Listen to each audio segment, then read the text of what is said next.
Ok, let's go, on est parti. Donc là, ça va être une vidéo assez longue parce que je vais vous parler de mon histoire. Donc, let's fucking go. Donc j'avais déjà fait une vidéo sur mon histoire, mais elle durait 30 minutes si je dis pas de bêtises.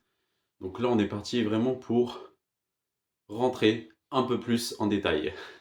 Donc avant, j'ai fait des pompes, c'est pour ça, pour augmenter les vibrations. Vous connaissez la chanson. Donc, on va remonter, je dirais, à mon enfance. Je veux dire, quelle personne j'étais avant de créer un changement, avant d'être la personne que je suis aujourd'hui à 20 ans. Donc moi, quand j'étais petit, j'étais très turbulent, j'étais violent, j'étais pas respectueux, je souriais, tu vois, euh, aux profs, je me moquais beaucoup, j'étais moqueur, j'étais taquin aussi, j'étais violent. Et ouais, je respectais pas forcément, enfin je respectais personne honnêtement, voilà. Donc, j'étais pas quelqu'un de gentil, tu vois, j'étais pas bienveillant avec les autres, je respectais pas forcément les autres, je n'écoutais pas les autres, encore moins les autres. Hmm. Ce qui a créé énormément de solitude, tu vois. Quand j'avais, on va dire, 15-16 ans, je me sentais extrêmement seul. Mais pas être seul dans le fait de pas avoir d'amis ou de potes ou de collègues, mais dans le fait où je me sentais seul à l'intérieur. Parce qu'en soi, c'est pas grave de pas avoir beaucoup d'amis, on s'en fout. C'est pas ça qui compte. C'est comment tu te sens à l'intérieur. Comment est ton énergie? Quelle image tu donnes au monde? Comment les autres te perçoivent au quotidien? Et qu'est-ce que t'apportes finalement, tu vois? Parce qu'on n'a qu'une vie. Donc c'est des questions bien sûr que je ne me posais pas à 15 ans. Après, est-ce qu'il y a des gens comme vous qui se posent ce genre de questions? Je sais pas, possible, hein. Tu peux avoir ce genre de crise existentielle extrêmement tôt. Moi, je l'ai eu à 10, enfin à 16-17 ans, tu vois, mais il y en a, ils l'ont encore plus tôt. Où tu commences à comprendre beaucoup de choses à propos de l'univers, à propos du monde qui t'entoure. Mais tu vois, à 15 ans, j'étais pas le genre de personne qui me souciait forcément des autres. Comme je t'ai dit, j'étais violent, donc forcément, je préférais plus faire le mal que le bien. Hmm. Je dirais pas que j'ai subi beaucoup de traumatismes quand j'étais jeune. J'ai eu des pertes, enfin des proches qui sont plus de ce monde.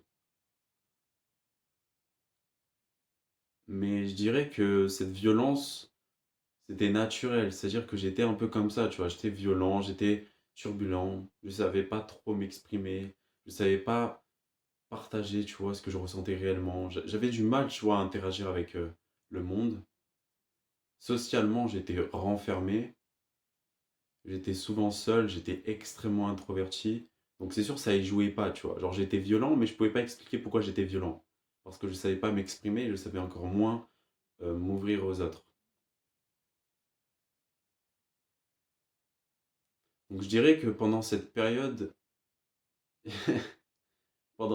j'ai failli arrêter l'école, dans le sens où mes parents allaient m'envoyer en pensionnat parce que j'étais beaucoup trop turbulent. Enfin, j'étais pas respectueux surtout. Enfin, je dirais pas, tu vois, j'étais violent, mais je dirais que la chose qui me pêchait le plus, c'était le fait que j'étais turbulent. J'étais extrêmement turbulent, mais en fait, j'écoutais pas et j'étais pas respectueux. C'était aussi ça qui me pêchait beaucoup. Je respectais pas mes parents, mais je respectais pas non plus les gens qui m'entourent.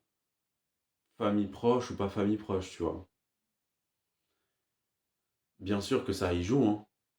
Le fait est que les gens se lassent de toi ou te parlent plus, ou bien sûr, à part ta mère et ton père, c'est un peu de l'amour inconditionnel. Enfin, si t'es violent, si t'es méchant, si t'es turbulent, t'inquiète pas que même ta mère, elle va commencer à te détester. Mais elle va quand même t'aimer, tu vois. Parce que l'amour d'une mère, c'est différent. Mais bon, c'est pas pour ça qu'elle allait pas m'envoyer en pension. Parce que, c'est-à-dire que j'avais pas forcément de limite quand j'étais jeune. Genre, je savais pas. En fait, je savais pas ce que c'était la limite. Genre, d'être turbulent ou d'être irrespectueux ou de parler mal aux gens. Je savais pas. Genre, j'avais pas de limite forcément, tu vois. Un peu hors de contrôle, tu vois. Au niveau du respect, hors de contrôle. Parce que je respectais vraiment pas, frère. C'était violent, enfin. Que ce soit avec des profs et tout, enfin, zéro respect. Hmm. Et c'est à partir, je dirais, de 16 ans, où enfin j'ai eu cette crise, je sais pas ce qui s'est passé, je me suis dit, mais attends, pourquoi je fais tout ça? Je me suis vraiment posé cette question, pourquoi je fais tout ça honnêtement? Tu vois, à 16 ans, tu te poses pas cette question encore, mais je me suis dit, pourquoi je fais tout ça? Tu vois, pourquoi je suis violent? Euh, Pourquoi je respecte pas mes parents? Pourquoi ci, pourquoi ça? C'est à partir, je dirais, de 16 ans où j'ai commencé à créer un changement, tu vois. Donc bien sûr, j'ai pas fait un changement 360 degrés où j'ai tout changé et tout, mais j'ai commencé, tu vois. Donc je dirais la première chose que j'ai découvert, c'est le fitness. C'est pour ça que je vais le dire tellement régulièrement maintenant, si bien sûr j'aborde le sujet du fitness ou du physique, que moi, le fitness, la musculation pure et dure, a changé ma vie. Mais quand je te dis ça a changé ma vie, c'est que dans mon esprit, ça fait un 360 degrés où je me suis dit, waouh, frère, j'ai envie de faire ça le reste de ma vie. Imaginons, genre, truc à part, mais si plus tard j'ai la chance d'être dans des interviews, parce que peut-être que j'aurais eu un impact assez important sur peut-être mon pays, peut-être la francophonie, peut-être le monde, qui sait, tu vois. C'est aussi un de mes rêves, c'est devenir le numéro un coach fitness et énergie au monde. Donc je me dis qu'à ce niveau-là, je serais déjà interviewé par beaucoup, beaucoup trop de personnes dans des podcasts. Donc je me dirais que la première chose que je dirais à chaque fois, même dans ce genre de vidéo, c'est que la première chose qui a changé, si on me le pose réellement, c'est bien le fitness. Moi, c'est ce qui a changé ma vie. Peut-être que toi, ça va pas être le fitness, peut-être que ça va être autre chose, peut-être que ça va être une personne, peut-être que ça va être un mentor que tu as payé, peut-être, je sais pas, tu vois, il y a tellement de façons de changer sa vie, il y a tellement de déclics que tu peux avoir, peut-être que ça peut même être une femme, tu vois, vraiment une bonne femme, tu dis waouh, frère, déclic. Moi, ça a été le fitness. Le fait de soulever des poids, ça a été le déclic. Le fait juste de push n'importe quoi, ça a été le déclic. Genre, le fait de faire un développé couché, ça m'a fait un déclic dans le cerveau. Je me suis dit, waouh! En fait, c'est incroyable. En fait, la sensation que j'ai ressentie lorsque j'ai fait ma première séance courte et intense, hein, ça a duré 20 minutes sur un tapis, bah, ça a quand même changé ma vie parce que le jour où j'ai commencé à faire bouger mon corps en quelque sorte, à soulever des poids, ça a changé ma façon de voir les choses. Ça a changé mon ressenti. Ça a bien sûr changé. Parce que tu vois, genre, beaucoup de gens qui sont pas en shape, en forme, vont te dire, ouais, le physique, c'est pas si important que ça. Sauf que moi, je te dis que le physique, c'est la première chose qui a changé ma vie à l'âge de 16 ans, tu vois. Lorsque j'avais fini ma quinzaine et qu'elle était chaotique, à 16 ans, j'ai commencé le fitness et j'ai commencé à développer mon physique. Et il y en a, ils vont dire, ouais, le physique, c'est pas si important que ça. Alors quand t'es jeune, non, le physique, on s'en branle, tu vois. Sauf que le physique, frérot, ça te permet de changer tes relations humaines. Avec des hommes, avec des femmes, peu importe. Mais t'interagis différemment, les autres interagissent différemment. Enfin, un homme va pas t'aborder de la même manière si t'es gros que si t'es musclé. Les gens vont pas te voir de la même manière si t'es gros que si t'es musclé, ou si t'es en shape, si t'es athlétique, si t'as un physique athlétique, tu vois. Si tes vêtements te fit bien. Donc oui, la musculation changerait la vie de n'importe qui, littéralement, tu vois, ça a changé la mienne, mais en fait, ça changerait la vie naturellement. En fait, c'est un procédé naturel qui fait que ça change ta vie. C'est tellement logique quand tu y réfléchis. Une personne pas en shape qui fait de la musculation, sa vie change. Si tu fais du cardio, de la musculation, que tu gères ta diète correctement, que tu gères ton sommeil, ta vie, elle change. Mais juste le physique à lui tout seul change ta vie, vraiment. Si tu veux, je vais te faire le schéma logique de à quel point le physique c'est si important. Pour que vraiment les gens qui ne comprennent pas encore comprennent à quel point c'est si important d'avoir un bon physique. C'est si important d'être en déficit calorique sur la moitié de l'année, ok? C'est tellement important de voir ses abdos. C'est tellement important d'avoir un physique musclé, d'être musclé, d'être sec à la fois, d'être en déficit comme j'ai dit. Tout ça, c'est tellement important pour ton énergie, tes vibrations, que t'as pas le choix en fait. Si tu veux augmenter de niveau, t'as pas le choix que de passer par ton physique. Je t'explique. Lorsque tu bâtis un physique qui te plaît, peut-être pas le physique de tes rêves, tu vois. Surtout que moi, j'ai commencé à 16 ans, peut-être pas le physique de tes rêves. Mais tu vas au moins bâtir un physique qui t'inspire à toi de la confiance, qui t'inspire à ta propre personne du respect. Et lorsque tu vas commencer à t'aimer, les autres vont commencer à t'aimer en retour. Parce que les personnes qui pensent qu'on peut être aimé en étant gros, ça n'existe pas. Tu peux pas être gros et être aimé par les gens. Ok? Ça n'existe pas. Ok? Tu vois un mec comme, je sais pas, il s'appelle comment? Oussama Hamar. Ça n'existe pas. T'as beau avoir de l'argent, t'as beau aller avoir des trucs, ok? T'es gros, bah voilà, t'es gros. Tu peux pas être aimé. Genre, je veux dire, même si t'avais de l'argent et que t'étais gros, je voudrais même pas traîner avec toi, frère. Parce que tu te respectes même pas. Genre, tu te respectes pas, frère. T'imagines, gros? Gros, bien sûr. Bref. T'imagines, tu vois une personne qui, comme Oussama, on va dire, est gros. Littéralement obèse, morbide, tactique, tout ce que tu veux, hein, tu peux dire n'importe quel terme, c'est être gros. Et qui gagne potentiellement de l'argent. Ok, qui peut-être financièrement il est stable. Peut-être qu'il est bien même. Peut-être qu'il gagne même plus que toi alors que t'es fit. Tu vois? C'est possible parce qu'il est, je crois, millionnaire. Enfin, j'en sais rien en fait. En fait, je m'en fous, mais je crois qu'il gagne de l'argent en tout cas. Et il est gros. Et les gens, ils vont croire que être gros, c'est pas le red flag, tu vois. C'est pas le truc où on se dit, oh, c'est bon, il a de l'argent, c'est pas grave. Ouais, mais t'auras jamais des relations authentiques, déjà. Que ce soit avec des femmes ou avec des hommes. Les relations que t'auras dans la vie, si t'as pas un bon physique, et je sais ce que ça fait parce que j'ai eu aussi un physique claqué au sol, les relations que tu as avec les gens qui t'entourent sont merdiques. Les gens qui t'entourent, même s'ils sont pas gros comme toi, seront merdiques. Il n'y aura pas de connexion, d'alchimie ou de tous ces trucs de relations incroyables que tu pourrais vivre avec des personnes. Parce que les gens, ils pensent que l'alchimie, le fait de connecter tellement avec une personne que tu dis, mais what the fuck, frère? Tu dis, mais attends, c'est possible carrément de connecter autant avec une personne? Eh bah si t'es pas gros. Si t'es pas gros et que tu prends soin de ton physique, que tu prends soin de ta nutrition, de ta diète, que je te fais directement une diète facile, tu vois, à mettre en place. Tu manges de la viande rouge, oui, parce que les gens disent que oui, manger de la viande rouge tous les jours ou manger de la viande régulièrement, c'est pas bon. C'est excellent, frérot, c'est incroyable, ça change ta vie, ça change ton énergie, tes vibrations. Teste et tu verras, tu vas approuver très rapidement. Donc teste. Et tu gères, bien sûr, tu bois suffisamment d'eau. De l'eau électrolyte si tu peux. Bah, pour faire de l'eau électrolyte, tu peux mettre du citron et du sel, mais sinon tu peux en acheter. Ça coûte plus cher, mais au moins tu auras de l'eau avec des minéraux.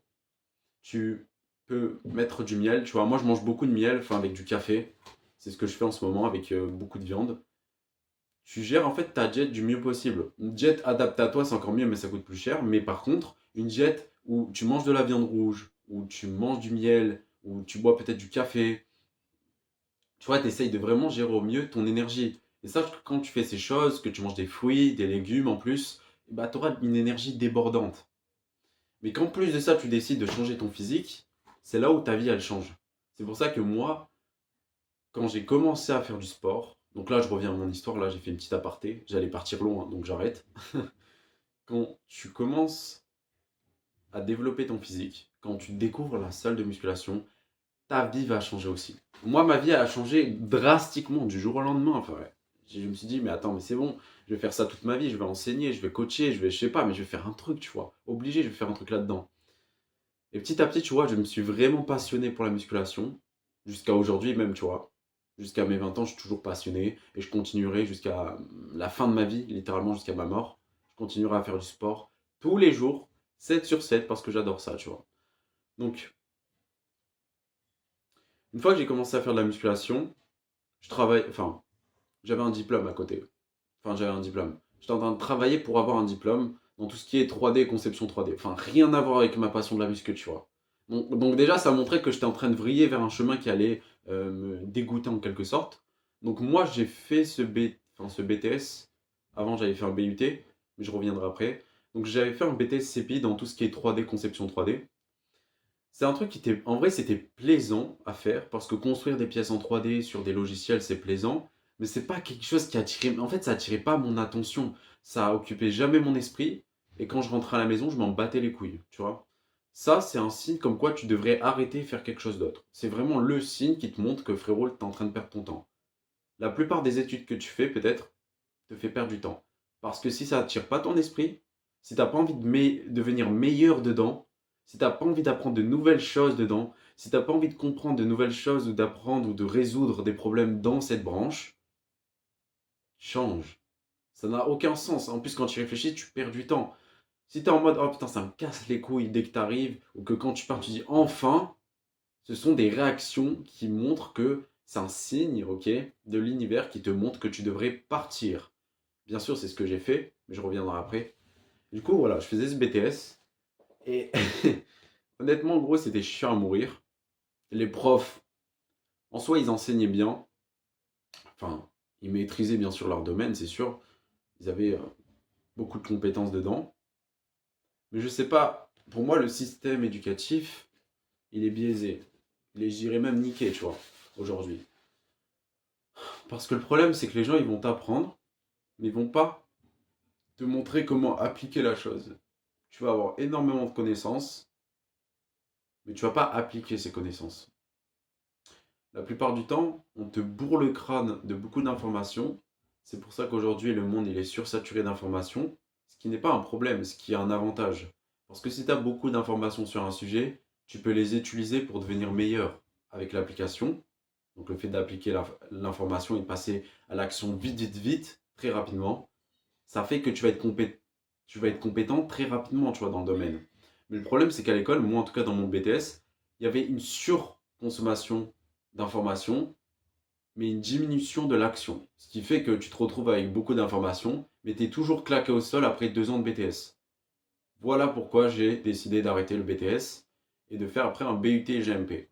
Donc j'ai fait quelque chose d'encore plus dur que le BTS, dans le même domaine, tu vois. Genre, je me suis dit, tu sais quoi, on va tenter au-dessus. Allez, allez, on vise au-dessus, on vise au-dessus. Tu sais, j'avais rien compris, moi. J'étais en mode, tu sais quoi, on fait plus dur dans un truc que j'aime pas. Du coup, j'avais fait pendant 3 mois. J'avais pris un appart à Lyon, Villeurbanne, je crois. Et j'y suis resté dans l'appartement. Honnêtement, c'était vraiment plaisant. C'était la première fois de ma vie que je commençais à vivre tout seul. Et c'était tellement plaisant, frère, d'aller faire ses courses, de rentrer chez soi, de faire du sport, de spinner. Je rigole, mais c'est un peu ça vraiment. Et de faire ses devoirs vite fait et de regarder des animés. Honnêtement, c'était vraiment mon quotidien. C'est que je prenais le train, j'allais en cours, je revenais. Euh, J'étais pas inscrit à la salle de sport, ça coûtait trop cher. Dans tous les cas, frérot, j'étais à découvert avant chaque fin de mois. Genre au bout de 2 semaines, j'étais déjà à découvert. J'essayais de me démerder pour gagner de l'argent. Et après, je reviendrai aussi, comme c'était à Lyon, que j'avais subi une arnaque, mais je reviendrai rapidement. Enfin, tu verras, c'est vraiment un truc. C'est pas marrant, mais c'est un truc vraiment de trou du cul que j'ai fait. Bon, bref. Et donc d'aller au restaurant, d'aller faire ses courses, des fois d'aller manger arménien avec un pote. Après, tu retournais au lycée, t'allais à la bibliothèque, t'allais faire des trucs, t'allais dans le centre commercial qui fait 5 étages, je crois. En fait, c'était plaisant, tu vois, c'était le genre de vie que je voulais vivre depuis très longtemps en tant qu'étudiant. Je voulais toujours faire ça, tu vois. Donc je l'ai fait, je suis content, je suis même très très content. C'était vraiment plaisant pour le coup. Mais j'ai arrêté parce que bah, le BUT en lui-même, c'est bon. Tu vois, je me suis dit déjà d'une, c'était trop difficile. Même si en vrai, si j'y avais mis un peu du mien et un peu d'énergie, aujourd'hui je l'aurais eu. Mais j'ai arrêté au bout de 3 mois. Euh, C'était en amphithéâtre en plus, donc on était plus de 500, c'était vraiment chiant. Je comprenais rien, c'était impossible d'écouter, voire à part si tu te mettais au premier ou au deuxième rang. Donc j'ai quitté directement le BUT. Et, euh, et dès que j'ai quitté le BUT, je dirais que j'ai eu le déclic, tu vois. Je me suis dit, c'est pas pour rien, c'est un signe de l'univers. Si j'ai quitté le BTS, si j'ai quitté mon BUT, si l'école me plaisait pas, si je faisais de la merde à l'école, si j'arrêtais pas de faire des conneries, si j'arrêtais pas d'avoir tout le temps des heures de colle, plein de trucs comme ça, tu vois. Genre vraiment, comme je te dis, j'étais respectueux aussi à cet âge, même après 16 ans. Hmm. C'est que c'est un signe que c'est pas fait pour moi, tu vois. Genre, c'est pas pour moi cette chose. J'ai pas dit, tu vois, genre, il n'y a pas de critique. Le BUT en lui-même, il est bien, si t'aimes ce que tu fais. Le BTS, il est bien, si t'aimes ce que tu fais. Si t'as envie de faire ça, tant mieux. Mais quand c'est pas ce que t'as envie de faire, euh, c'est vraiment chiant, c'est épuisant, tu vois. Tu dis, putain, je perds vraiment des années pour rien, quoi. Des années que j'aurais pu mettre, tu vois, dans mes projets directement. Mais tu vois, c'est là où j'ai eu le déclic et que j'ai compris, en fait, tout ce que j'aimerais faire le reste de ma vie, c'est du fitness. En fait, tout ce que je faisais chaque jour, c'était toujours du fitness. Je faisais aussi un peu de biohacking, tu vois. Donc le fait d'optimiser avec les éléments naturels de ta vie, de la vie, tes performances. Donc, tu as les éléments naturels comme l'alimentation. C'est naturel, tu vois. Tu les utilises pour améliorer ton énergie, tes pensées, tes vibrations. Donc ça, c'est quelque chose que je faisais quand même assez tôt. J'avais déjà une bonne diète à l'époque. Je gérais mon sport, j'avais une structure sur 5 jours sur 7. Je faisais pas encore de sport de combat, mais je faisais beaucoup de musculation, voire que ça. Je faisais pas de cardio. Et donc voilà, tu vois, je continuais à faire mes séances. Après, comme j'avais quitté l'école en cours d'année, du coup, je devais trouver un petit travail. J'avais trouvé voilà, des petits travails de préparateur de commandes, McDo, si j'avais fait pendant 8 mois. C'était vraiment drôle pour le coup. Enfin, c'est pas une expérience plaisante, encore une fois, mais c'est juste drôle. C'était drôle, frère, de faire McDo. C'était juste fun. Genre, t'arrives, tu fais des conneries, gros. Enfin, des trucs de fou. Enfin, moi, quand j'y étais, en tout cas, on faisait beaucoup de conneries. Bizarrement, quand je suis tout le temps dans un endroit, je fais souvent des conneries, mais c'est comme ça. Enfin, c'était comme ça, en tout cas. Bien sûr, aujourd'hui, je fais pas ça. Mais c'était marrant, c'était très marrant. On me détestait, pour le coup, parce que vraiment, je faisais beaucoup trop de conneries. Mais c'était plaisant. Enfin, je sais pas comment expliquer, mais à l'époque, je m'en battais les couilles. Et du coup, j'étais heureux de tout, tu vois. Genre, même quand c'était négatif, j'étais heureux. Enfin, c'était bizarre à expliquer, mais je m'en foutais de tout. Hum, Ce qui fait que, ouais, je suis vraiment détaché aujourd'hui. Détaché de beaucoup de choses. Alors, après, je parlerai à la fin, tu vois, du détachement émotionnel, parce que c'est un truc que j'ai expérimenté assez tard. Enfin, c'est un truc que j'expérimente en ce moment. Mais je t'expliquerai pourquoi c'est pas si mauvais que ça, tu vois. Parce qu'on pourrait croire qu'être détaché émotionnellement, c'est putain de mauvais au final, tu vois. Parce que tu t'attaches à personne. Mais je vais t'expliquer pourquoi c'est vraiment bien pour le coup. Pour tout ce qui est en rapport avec la productivité, tes objectifs, tes rêves. Je t'expliquerai ça, genre vraiment à la fin. Et du coup, j'ai continué à faire du sport tous les jours. J'ai essayé de demander aussi des conseils aux gens qui étaient beaucoup plus avancés que moi en sport. Tu vois, genre, moi, ça c'est un truc que je comprends pas, mais c'est les personnes qui se disent, oh, ce mec est musclé, tu sais quoi, je vais pas lui demander des conseils. Ouais, mais frérot, c'est pas ça, c'est pas question de ça, tu vois. C'est question de, si tu lui demandes, tu gagnes du temps. Et en vrai de vrai, au final, tu crois que la personne, elle va te dire, oh, il casse les couilles à me poser des questions comme ça. Bah non, frérot, il va juste être super content. En fait, au début, t'as l'impression, genre, t'apprivoises le truc. Tu dis, waouh, il va dire quoi si je dis ça? Mais il va juste être content. Frérot, tu t'adresses à un mec musclé qui, lui, sait qu'il est musclé, qu'il a une bonne shape, et tu lui demandes des conseils sur comment se muscler. À quel moment dans sa tête s'il va se dire, quel connard? Ça va être satisfaisant aussi pour lui, parce qu'il va se dire, ah ouais, putain, je suis suffisamment en shape pour que des gens me demandent des conseils. Voilà ce qu'il va se dire dans sa tête. Donc tout le monde est gagnant, tu vois, dans l'histoire. Le gars, il est heureux, il te donne des conseils, tu reçois les conseils et tu deviens musclé. Et lui, il est content, ça refait sa journée, tu vois. Donc non, en fait, il faut jamais se restreindre aux échanges que je peux avoir. Ok? En fait, du moment que tu as envie de dire un truc à quelqu'un, tu lui dis et puis basta, tu vois. Surtout que ça va changer en fait les relations que tu as dans le monde, enfin que tu as pour toi déjà, mais ça va changer ta relation, ta vision des humains dans le monde. Tu vas plus voir les mêmes personnes que tu vois chaque jour ou les personnes que tu découvres ou des inconnus dans la rue de la même manière. En fait, tu vas voir cette personne comme étant une opportunité d'échanger sur des sujets qui peut potentiellement t'aider dans la vie, frère, hein. Tu te rends pas compte, mais tu peux parler à une personne, ça peut changer ta vie. Peut-être que cette personne va te recommander une autre personne, qui va te recommander une autre personne et qui va faire que tu vas devenir de bons amis, que grâce à lui, tu vas pouvoir obtenir des avantages dans un domaine, tu vois. Ça peut t'ouvrir des opportunités immenses de parler avec des gens, tu vois. Des gens que, dans un domaine dont tu apprécies. Donc, on va dire pendant de 17 à 18 ans, j'ai fait ça.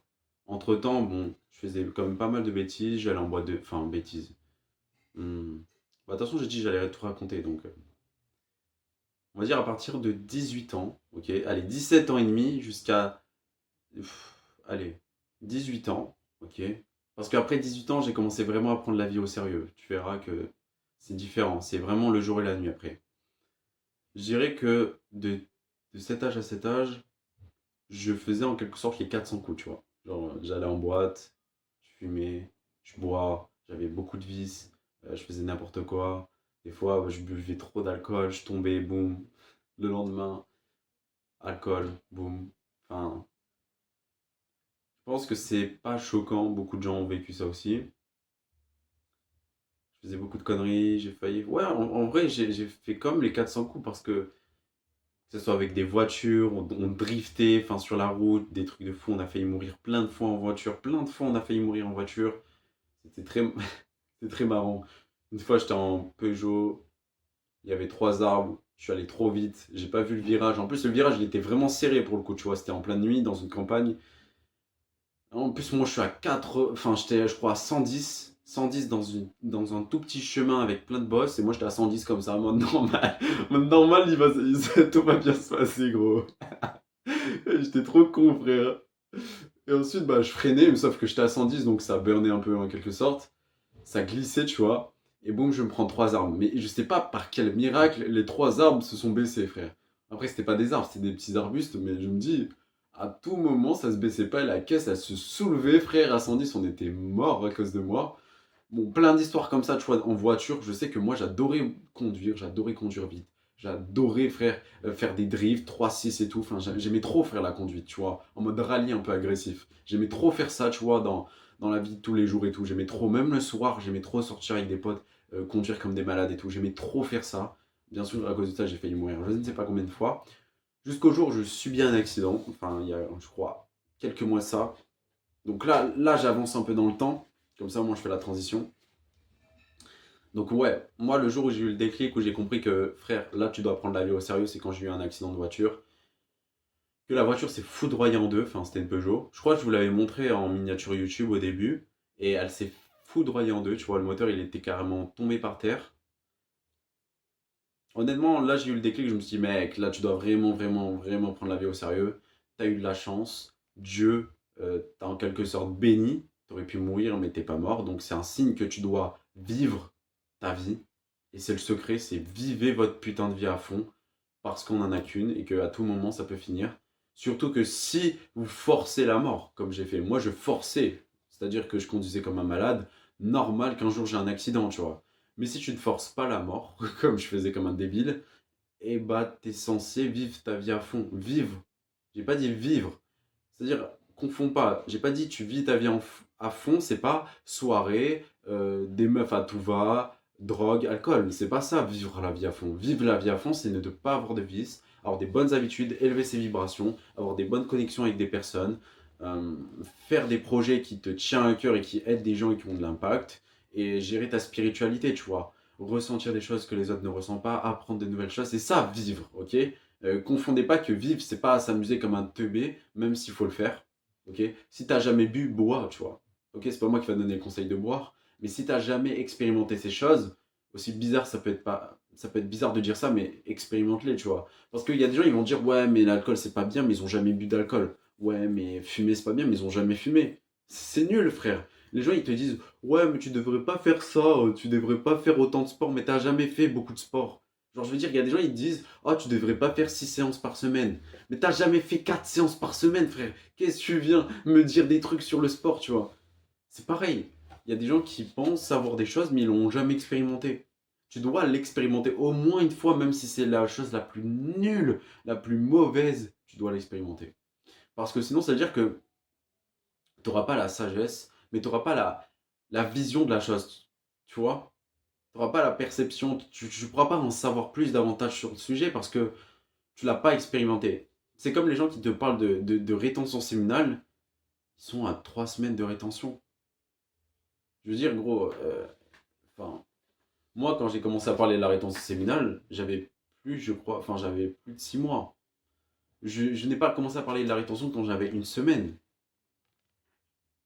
Je te disais pas que, voilà, la rétention, c'est vraiment bien, tu devrais la faire, ça changerait ta vie, comme tu vois. Donc, c'est pour ça qu'il faut toujours expérimenter une chose avant de vouloir en parler ou de vouloir donner des conseils. Je dirais c'est ma vision des choses, tu vois, il y en a, ça va pas leur plaire. Mais quand tu veux parler d'un sujet à quelqu'un, ou quand tu veux lui donner des conseils, on parle pas, tu vois, alors en ligne, on parle dans la vraie vie. Tu dois l'expérimenter plusieurs fois, voire déjà une fois pour commencer, avant de donner ton avis là-dessus. Je sais, ça peut paraître débile ou ça fait preuve de tellement de bon sens pour la plupart des gens, mais la plupart des gens, ça, ils ne le savent pas. Genre, tu peux pas parler d'un sujet si tu le maîtrises pas à un bon niveau, tu vois, à un bon niveau. Donc ça aussi, ça c'est une leçon que j'ai apprise au fur et à mesure que j'ai expérimenté des choses. Je me suis dit, ok, En fait, tu expérimentes la chose, tu vois si c'est bon ou mauvais pour toi. Si c'est mauvais, tu l'enlèves de ta vie. Mais avant d'enlever cette mauvaise chose de sa vie, il faut l'expérimenter, tu vois? Tu peux pas dire: «J'ai une addiction à la branlette» si tu t'es jamais branlé. Logique. Donc, il faut d'abord être addict à la chose, même si elle est mauvaise, pour en sortir et pour parler de cette expérience. Moi, je suis bien content d'avoir eu plein d'addictions parce que ça me permet d'en parler maintenant. Je suis content d'avoir eu l'addiction du porno, de l'alcool. Je suis content d'avoir eu l'addiction de la branlette, des films pour adultes. Je suis tellement content parce que ça me permet maintenant, euh, quand je reprends du recul, de donner des leçons à des personnes, d'aider des personnes qui sont dans cette addiction parce que je sais ce que ça fait d'être dans cette addiction. Je sais l'état d'esprit que tu as quand tu es dans cette addiction. Je connais les habitudes d'une personne qui a ces addictions. Donc c'est facile pour moi d'aider des personnes comme ça. Mais comme je t'ai dit, encore une fois, il faut l'expérimenter. Donc ça, c'est, je dirais, la plus grosse leçon que j'ai apprise dans ma vie. Pour l'instant, à mes 20 ans, c'est bien celle-ci. Je dois expérimenter avant d'en parler ou avant de donner de la sagesse sur ce sujet, tu vois. Il faut d'abord expérimenter ou sinon ça ne fonctionne pas. C'est pour ça, le plus important, il faut passer à l'action. Agissez, faites des choses, expérimentez.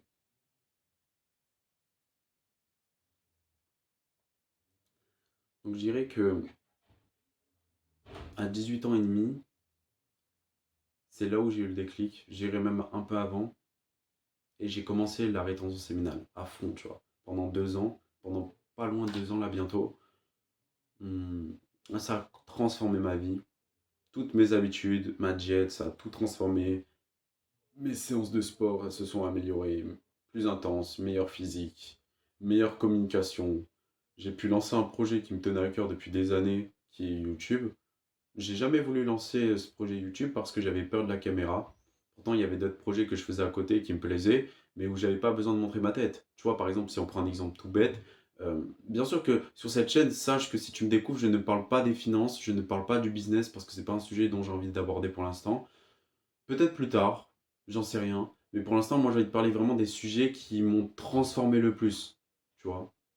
Si tu me parles de dropshipping, de business et tout, je te parle pas de ça parce que tu dois d'abord augmenter tes vibrations si tu veux lancer des projets, tu vois. C'est tellement bête, mais c'est tellement logique quand tu réfléchis, tu verras que si tu augmentes ton énergie, c'est là où tu lanceras des projets. Donc c'est pour ça que j'aborde pas les projets, parce que beaucoup d'entre vous n'ont pas assez d'énergie, n'ont pas assez d'ambition, n'ont peut-être même pas des hautes vibrations, n'ont même pas l'envie, n'ont même pas la conviction certaine qu'ils vont réussir ce qu'ils entreprennent. Et comment tu veux que je te parle de finances, tu vois? Ça n'a aucun sens. Je suis obligé de parler des choses qui ont d'abord, moi, m'a transcendé, m'a transformé. Sache que moi, la première chose qui m'a transformé dans ma vie, c'est pas les finances, c'est pas genre les business, c'est pas le dropshipping, c'est pas tous ces trucs que tu vois sur Internet. Ce qui m'a réellement transformé, la première chose, c'est le fitness.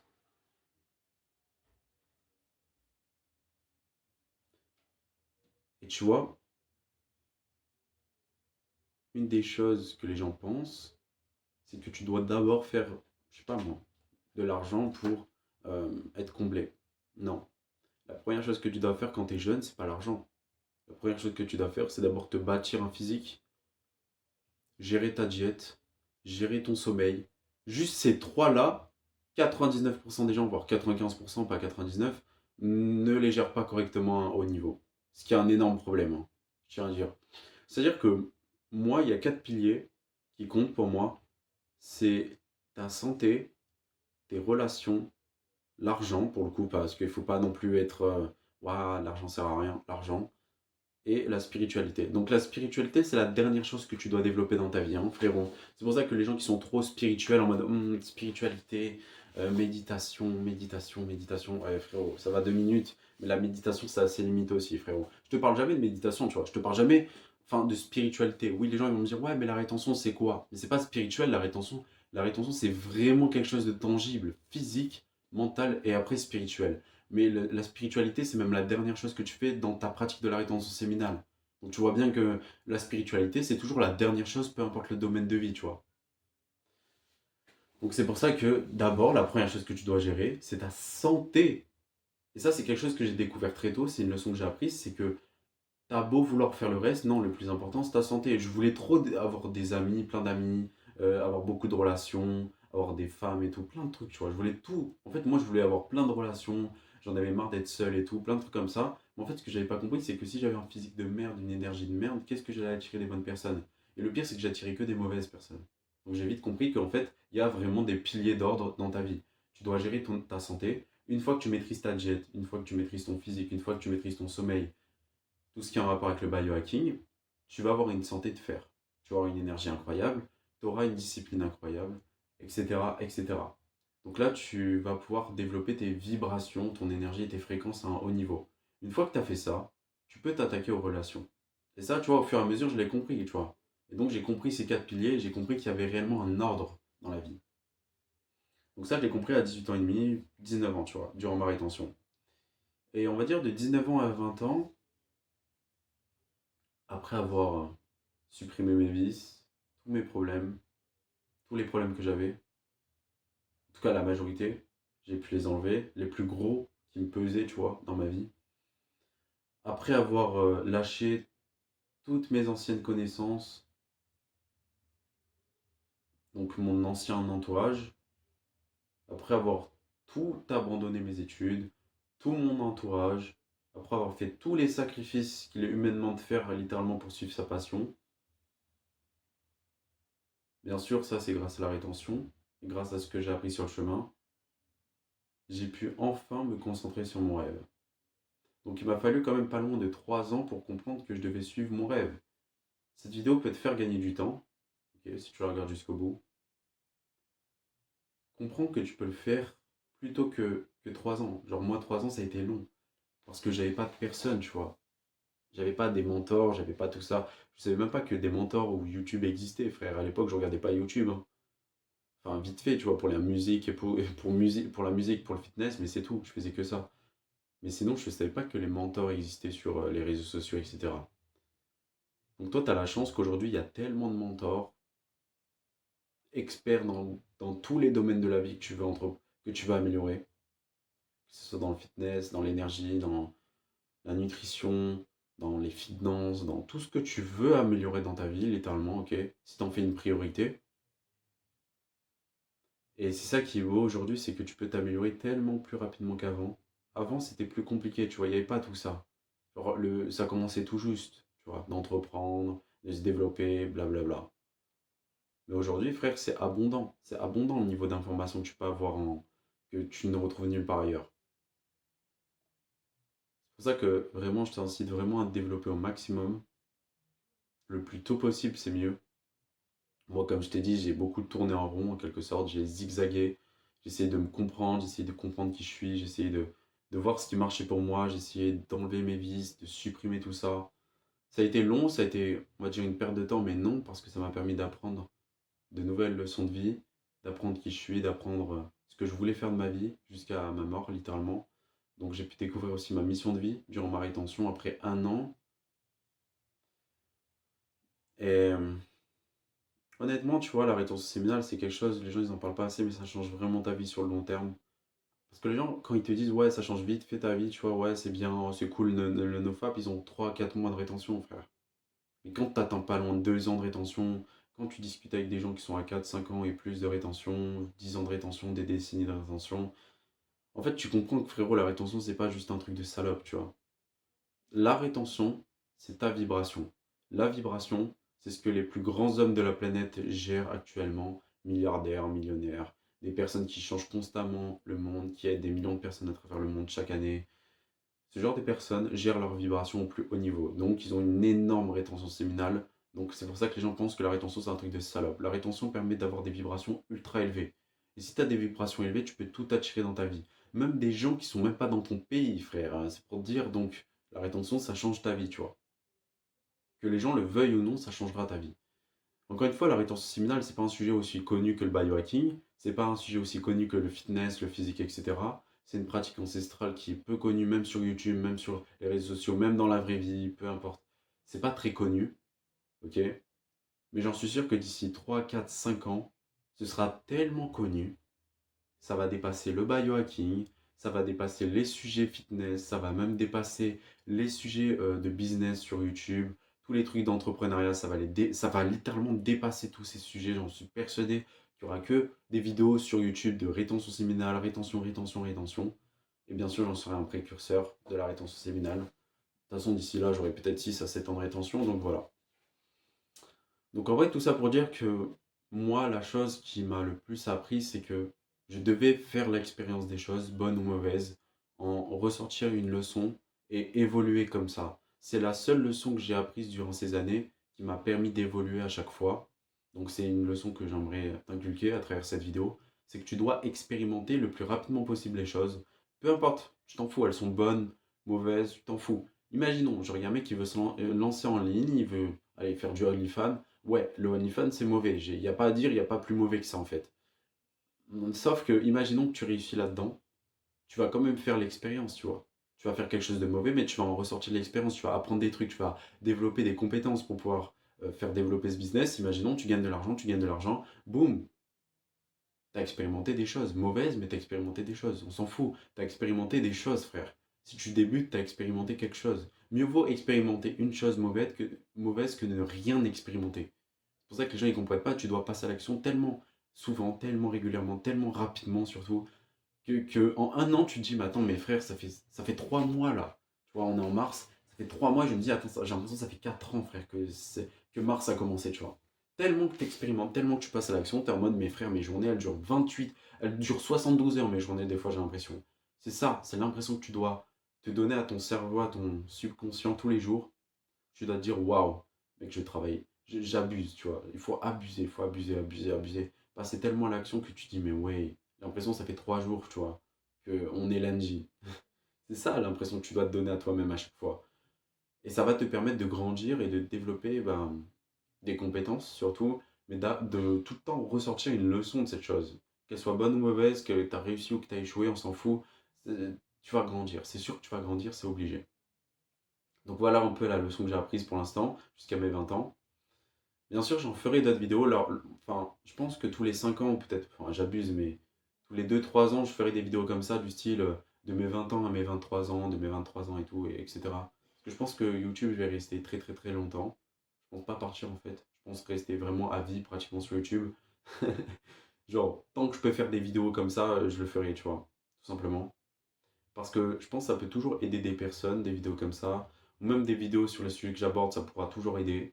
Moi, au début, en fait, ce que je me disais avec YouTube, c'est que j'ai pas envie d'être sur YouTube parce que, déjà, d'une, YouTube, c'est une chose qui me plaît, qui me passionne, parce que ça me permet de partager mon expérience, mon enseignement. Mais de base, je voulais pas faire ça, tu vois, parce que j'étais introverti, j'aimais pas la caméra, ça me cassait les couilles. Au début, ça me faisait perdre du temps, tu vois. Mais après, je me suis dit, en fait, non, tu sais quoi, on va faire ça, on va partager de l'enseignement, ça peut aider des gens. Au début, je ne savais pas ce que je faisais, ok? Au fur et à mesure que j'ai vu qu'il y a des gens qui ça les intéresser, que ça a pu changer la vision de certaines personnes, changer des vies peut-être, j'en sais rien en vrai, bah tu vois, je continuerai. Mais voilà. C'est ce que je me posais il y a quelques mois. Je me suis dit, mais en fait, pourquoi je suis sur YouTube? Ça sert à rien. En fait, j'ai compris que non, en fait, ça sert vraiment. Parce que ça te permet de te libérer en quelque sorte, tu vois, de dire un peu tout ce qui te passe par la tête, sans pour autant dire de la merde, mais juste parler, tu vois, à cœur ouvert, de façon authentique, à des gens qui vont peut-être t'écouter, peut-être pas, peut-être être intéressés, peut-être pas, peut-être ils voudraient en savoir plus sur un sujet, peut-être pas, mais au moins ça pourrait peut-être aider une personne, tu vois. Je me suis dit ça, tu vois, quand j'ai commencé YouTube, donc je l'ai fait. Et donc aujourd'hui, je me retrouve à faire des projets à droite à gauche. À l'heure actuelle, je suis en train de bâtir une agence avec un associé dans l'intelligence artificielle au niveau des implantations IA. Donc ouais, c'est en train de commencer à apprendre petit à petit. Et en ce moment, je me focus vraiment sur ma chaîne YouTube parce que c'est quelque chose maintenant qui me tient vraiment à cœur. Au début, pour être franc avec vous, au tout début de ma chaîne, au bout de, je dirais, un mois de vidéo, je m'en battais les couilles de YouTube. Vraiment, je m'en foutais. C'est-à-dire que si j'avais envie d'arrêter YouTube pendant 4 mois, je me dis, allez, c'est quoi, j'arrête 4 mois? Allez, j'arrête 4 mois, je m'en fous. Là, aujourd'hui, je pourrais même pas arrêter une journée, en fait. En fait, j'ai tout le temps envie de faire une vidéo YouTube tous les jours. Déjà, d'une, parce que ça prend pas non plus 4 heures, tu vois, à faire une vidéo. Ça me prend le temps que vous voyez le visionnage, hein, littéralement. Je monte pas mes vidéos parce que bah, je fais d'autres choses. J'ai pas envie. Enfin, ça prendrait trop de temps de monter. Surtout, ça me ressemble pas de monter mes vidéos. J'ai commencé. Ça fait 6 mois que j'ai commencé YouTube. Je vais pas commencer à monter mes vidéos. Ça ferait une transition trop bizarre. Donc, je continue comme ça. Et, euh, et non, honnêtement, c'est cool YouTube. Surtout que ça permet d'échanger avec la communauté, avec les messages, avec Telegram et tout. Dans tous les cas, dites-moi ce qui vous plaît comme vidéo, enfin les vidéos qui vous plaisent le plus parmi les sujets que j'aborde sur cette chaîne. Dites-moi si ça vous aide, dites-moi si vous voulez plus de vidéos dans ce style-là, plus personnel. Bien sûr, j'ai une deuxième chaîne qui s'appelle I am Ilian. Donc c'est là où je partagerai plus, je dirais, des trucs personnels. Donc là, c'est un peu mon histoire, donc je la partage sur ma chaîne principale. Mais voilà. Après, j'ai créé aussi une troisième chaîne, Triumpha University. Ce sera mon université plus tard. Mais bon, je l'ai juste préchauffé, tu vois. Genre, pour l'instant, je fais rien dessus. C'est un projet qui prendrait trop de temps pour l'instant. Donc, je me concentre déjà sur autre chose. Mais quand j'aurai suffisamment le temps, je me consacrerai genre 24 heures sur 24 sur ce projet. Juste pour construire l'université et pour bâtir la première université en France sur l'esprit, les habitudes, le physique, la spiritualité, donc tout ce qui est rétention, etc., l'énergie, vraiment tout, tellement, tellement tout que tu pourras te construire dans tous les domaines, même les finances. Donc voilà, vraiment créer une université qui est alignée avec Dieu, avec la source, qui est vraiment alignée avec ton énergie, ta spiritualité, ta rétention séminale, où tu vas pouvoir développer la version la plus divine de toi-même. Donc voilà, ça c'est un projet qui est aussi en cours, qui est en train de se préchauffer en quelque sorte. Mais voilà à peu près ce que je fais pour l'instant. Donc voilà, je pense que ce sera tout pour cette vidéo. Donc si tu fais plus de vidéos dans ce style-là ou si tu veux me dire quelle vidéo te plaise le plus, n'hésite pas en commentaire. Tu as ma description, tu as tous mes liens ok, vers mes réseaux sociaux, tu as mon lien vers mon podcast gratuit, donc audio, et tu as mon lien vers mon livre gratuit avec un bonus livre testostérone que tu peux prendre pour améliorer ton énergie et ta discipline. Je te dis à la prochaine, c'était Triumpha, je vous aime.